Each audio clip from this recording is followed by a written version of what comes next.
And very last part of the Title IX with the Higher Education Act is more related to you and just connecting it back to the athletics thing. An example from Michigan would be the sports that we have now.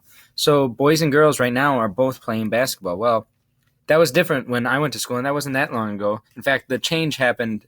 My first year teaching was the first year that it happened in just 2008, where girls basketball used to be in the fall, but they filed the discrimination lawsuit saying that that did violate Title IX because the boys basketball was given then preferential treatment by playing in the winter season, which matches up with collegiate sports. So that's the reason why now there's that big difference. And golf switched where boys and girls switched, and once it was in the fall for boys, now it's in the spring. And there are some other sports that had to switch due to the basketball seasons switching as well.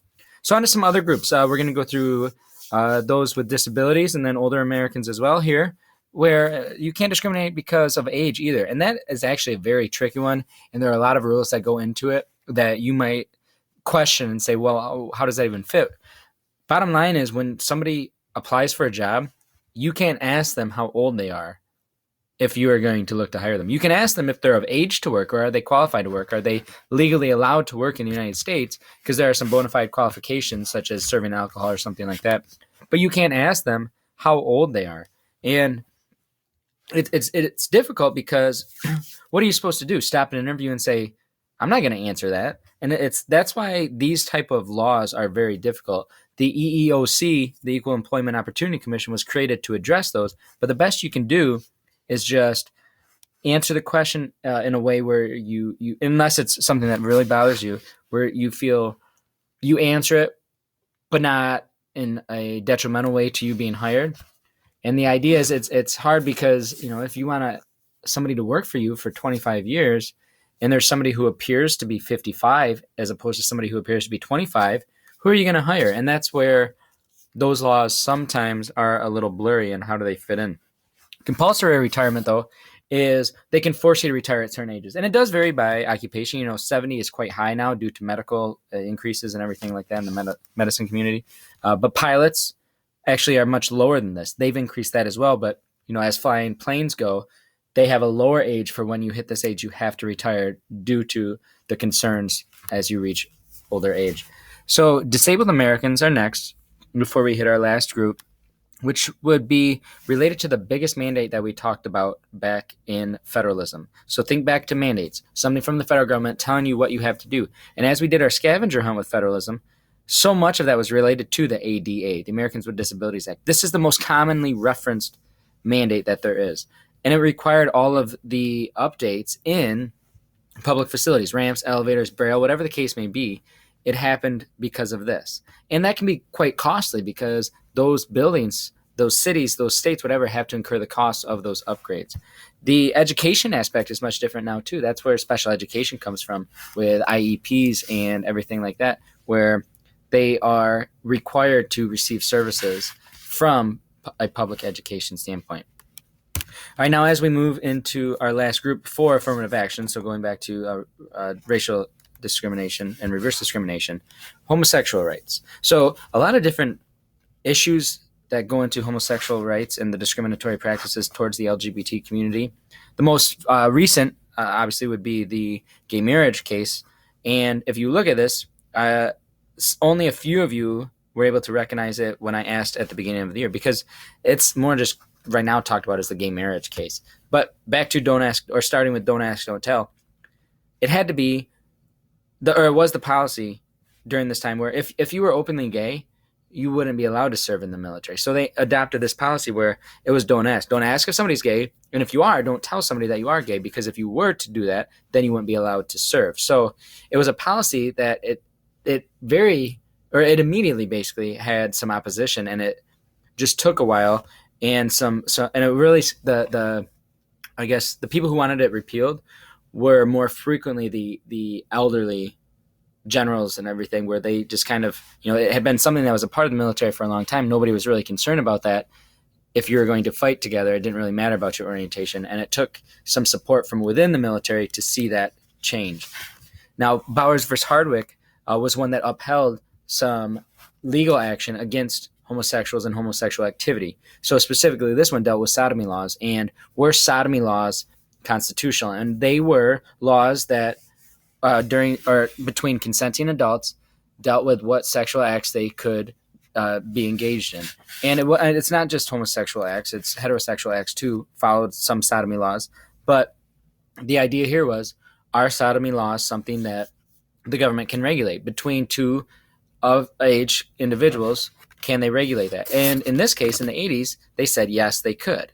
Now, if you look down here, less than 20 years later, same issue, and they said that those sodomy laws were ruled unconstitutional. So any state that had a sodomy law, it was ruled as unconstitutional. It was a violation of their civil rights. So homosexuals were the target, but it still covers heterosexual acts as well. And just the comparison of what Supreme Court precedents can do, a lot of states still have sodomy laws. In other words, that they have laws against homosexual acts or heterosexual acts that wouldn't result in reproduction, but they are invalidated because of this ruling. So even though they're still on the books, they wouldn't be able to enforce them necessarily without going against the Supreme Court. And now into the gay marriage cases, U.S. versus Windsor is probably the biggest, other than the bans being unconstitutional, where full faith and credit does apply to same-sex marriage. Now, in this case, they were looking at the Defense of Marriage Act, which is one of the questions I asked you to look at, where full faith and credit is about marriage certificates. But in this situation, they were talking about how it does apply to, or it only applied to one male, or a male and a woman. Well, in U.S. versus Windsor, they challenged that and said that the Defense of Marriage Act did violate then the Equal Protection Clause, the full faith and credit part of the Constitution with equal protection. And they ruled that it did. The Defense of Marriage Act defining marriage would not work on a federal level, because if one state allowed it, another state would have to recognize that license. And that's where the full faith and credit clause came in. And they ruled that they would have to recognize state-to-state marriages. Hollingsworth versus Perry, similar issue. I know it's on your sheet, but similar issue with the benefits that are entitled to others as estates, and people receiving those after their partners were to pass away. And then lastly, Obergefell versus Hodges, which is the gay marriage case from last summer. And that is, again, it's kind of interesting to me, just from a Supreme Court recognition and name of cases. Interesting how we still just kind of, it's the gay marriage case. Well, there's the name of it, Obergefell versus Hodges, and that is the case where it's not saying that same-sex marriage is constitutional. What the ruling was is that bans on same-sex marriage from a state level were unconstitutional. So in doing so, it does say that same-sex marriages are allowed, but the ruling was that the bans on same-sex marriage were unconstitutional. Now, the last big issue, reverse discrimination, affirmative action, in other words. So the main topic here is equality of opportunity versus equality of results.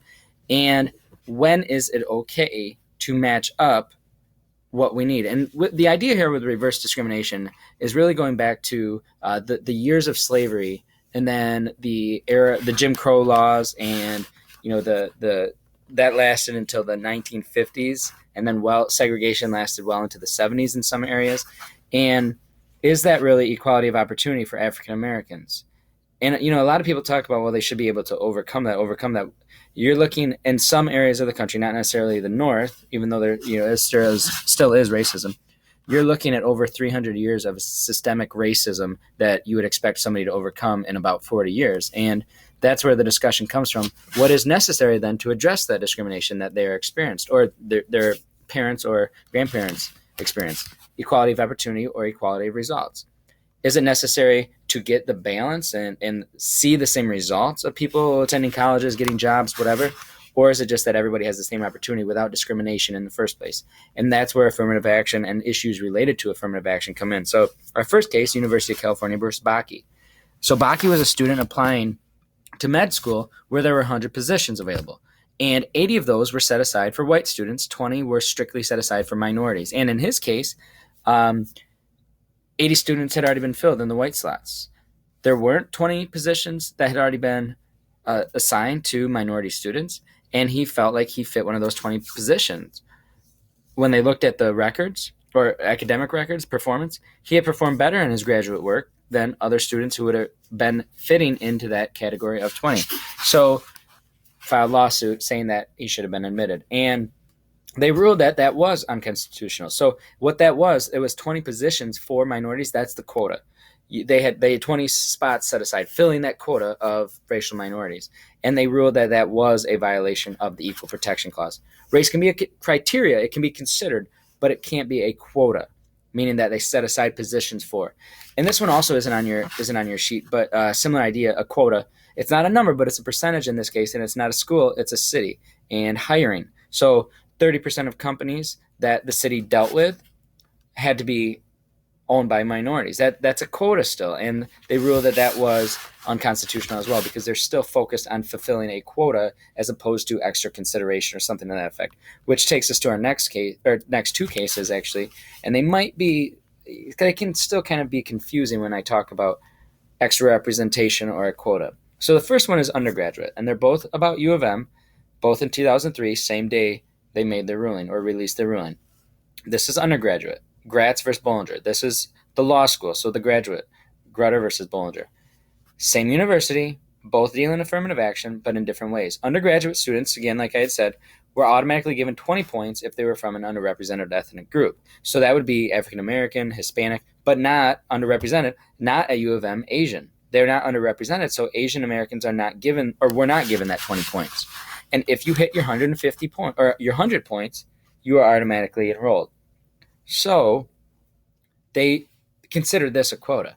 They considered these points that were given to minority students to be a quota. And in doing so, it's unconstitutional. It violates the Equal Protection Clause. So it had to be incorporated in other manners. They understood what the goal was, to have a diverse body of students, but they needed to go about achieving that in different ways. And that's why now, if you apply to U of M, one of the essays is basically, what are you going to add to the university? What are you going to add to our diversity? And that doesn't mean that you have to be white, you have to be black, you have to be a boy, you have to be a girl. But each person adds something. So what is it that you're going to add? And they look at it from that lens as opposed to just racial diversity. Because racial diversity isn't necessarily the outcome. Diversity comes in all forms, and that's what U of M is trying to accomplish and trying to achieve now with their system. The other case, though, they don't give points, but they gave special consideration to different ethnic groups with the intention of achieving diversity. And they said that that wasn't unconstitutional. So it's a difference. They're not automatically awarding somebody points. They're not automatically fulfilling a quota. They're just giving a special consideration, a plus factor.